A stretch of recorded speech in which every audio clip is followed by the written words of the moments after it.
Hello বন্ধুরা, অনু village cooking চ্যানেলে আপনাদের অনেক অনেক স্বাগত জানাই। আজকে একটি নতুন দারুণ একটি ছোট থেকে বড়রা সবাই খেতে চাইবে আমের ম্যাঙ্গো জুস করে আপনাদেরকে দেখাবো। সেটাই আপনারা রেসিপিটি প্রথম থেকে শেষ পর্যন্ত দেখতেই থাকুন, স্কিপ না করে দেখবেন পুরো রেসিপিটা। ভালো লাগলে লাইক, কমেন্ট এবং শেয়ার করে সাবস্ক্রাইব করে দেবেন। বাড়িতে ম্যাঙ্গো জুস বানানোর উপায় আপনাদেরকে দেখিয়ে দেব, আপনারা দেখতেই থাকুন। বাজার থেকে কিনে আনতে হবে না। এবার তো কাঁচা আমের শেষ হয়ে আসছে, যেহেতু বৈশাখ মাস শেষ, জ্যৈষ্ঠতে আম পাকে সাধারণত গ্রামের আম গাছেগুলোতে। ওই আম থেকে আপনারা ম্যাঙ্গো জুস কীভাবে বানাবেন, আমি যেমনভাবে বানাবো আপনারাও তেমনভাবেই বানাতে থাকবেন। দেখতেই থাকুন, স্কিপ না করে দেখবেন। তার জন্য আমি 1 কিলো আম নিয়ে নিয়েছি। দেখতেই তো পাচ্ছেন এই আমটা কী আম নামটা জানতে পারবেন, কিন্তু এই নামটা হলো, আমের নাম গোলাপ খাস। 1 কিলো মতো গোলাপ খাস এনেছি। ওইগুলোকে আমি ধুয়ে কেটে আপনাদেরকে মিক্সিতে বরফ দিয়ে জুস করে আপনাদেরকে দেখাচ্ছি। আমি তার জন্য প্রথমে আমগুলোকে ধুয়ে নেব।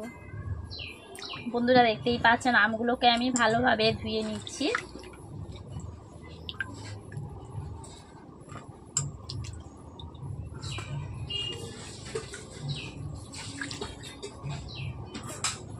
ধুয়ে এরপর আমি ছুরি দিয়ে কেটে নেব আমগুলোকে।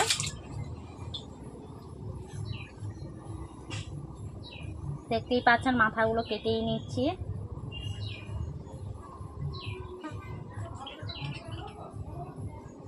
এরপর আমের আটি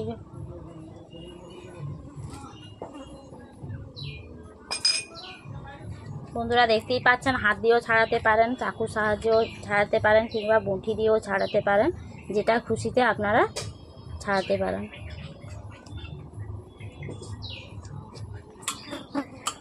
এইভাবে আমগুলোকে আমি প্রথমে ছাড়িয়ে নিচ্ছি। বন্ধুরা দেখতেই তো পাচ্ছেন, ঠিক একই প্রসেসে আরও একটি আমকে ছাড়িয়ে নিচ্ছি। এইভাবে একইভাবে আমি সব আমগুলোকে ছাড়িয়ে নেব। বন্ধুরা আমি আমগুলোকে ছাড়িয়ে নিয়েছি। এরপর আমি চাকু দিয়ে আমগুলোকে কেটে নিচ্ছি এইভাবে।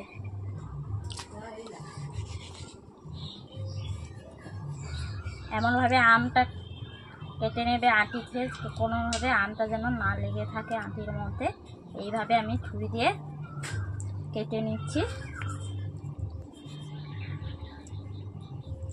ঠিক এই রকমভাবে আরও একটি আম কেটে নিচ্ছি।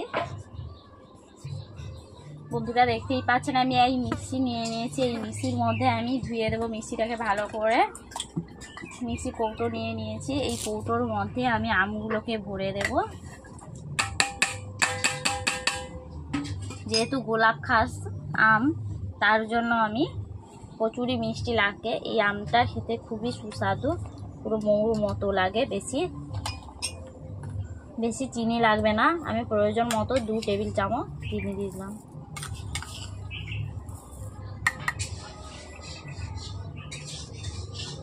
আর একটা জিনিস লাগবে, বরফ। বাড়িতে থাকলে যদি বরফগুলো দিয়ে দিতে হবে। আমি বাজার থেকে যেহেতু কিনে এনেছি বরফগুলো,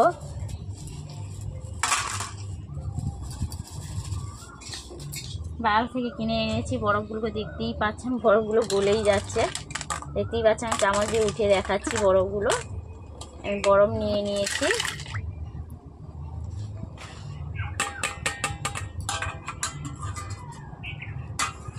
এরপর আমি মিক্সির কৌটোটাকে আমি চাপা লাগিয়ে দিচ্ছি। এরপর আমি এটাকে মিক্সিতে আমি পুরো ব্যাটার তৈরি করে নিয়ে চলে আসছি। বন্ধুরা দেখতেই পাচ্ছেন, মিক্সিতে আমি পুরো ব্যাটার একটি তৈরি করে নিয়ে চলে এসেছি। এরপর আমি বেলার মধ্যে ঢেলে নিয়েছি। কেমন থকথকে ভাব হয়েছে দেখতেই তো পাচ্ছেন।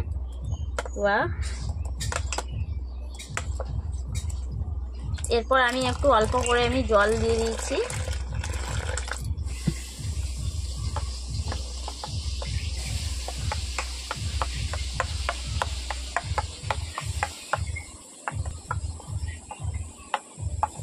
বন্ধুরা দেখতেই পাচ্ছেন কেমন থকথকে ভাব হয়েছে, বাটারটি পেস্ট হয়েছে খুবই সুন্দরভাবে।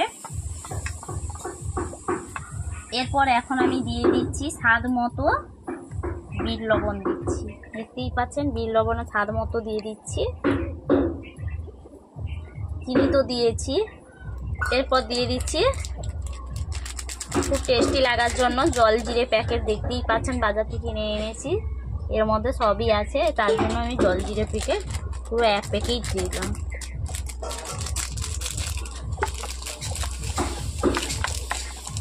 এইভাবে আমি মিক্স করে নিচ্ছি 2 থেকে 3 মিনিট। এইভাবে আমি চামচ দিয়ে ঘেঁটে নিচ্ছি একটু।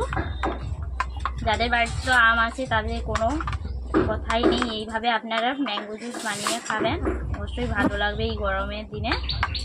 বাজার থেকে কিনে আনতে হবে না নকল জুস, বাড়িতে তৈরি করবে, একদমই পারফেক্টভাবেই খাবে, কোনো কেমিক্যাল মেশানো নেই।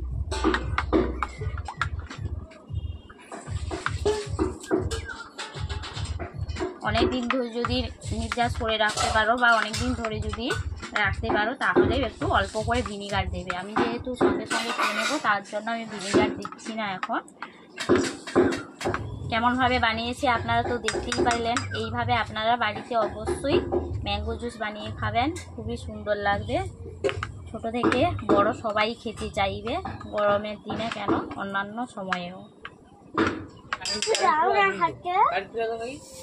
হাতে দেবো না, তুমি হ্যাঁ তাহলে কেমন হয়েছে বলে দাও। বন্ধুরা আমি বানিয়ে নিয়েছি, এরপর আমি গ্লাসের মধ্যে ভরে দেব।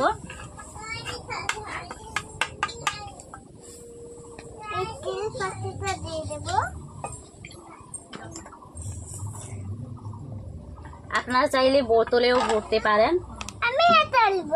বন্ধুরা আপনারা চাইলে বোতলে ভরে ফ্রিজের মধ্যে রেখে দিতে পারেন, টানা 10 থেকে 15 দিনের মধ্যে আপনারা এটা খেয়ে নিতে পারেন বাড়িতে এইভাবে।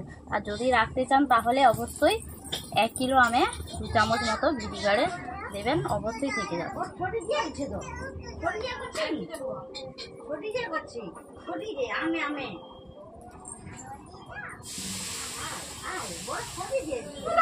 সবাইকে তো দেবো। দেখতেই পাচ্ছেন বন্ধুরা ম্যাঙ্গো জুস বানানো কমপ্লিট হয়ে গেছে। এইভাবে আপনারা বানিয়ে ফেলতে পারবেন।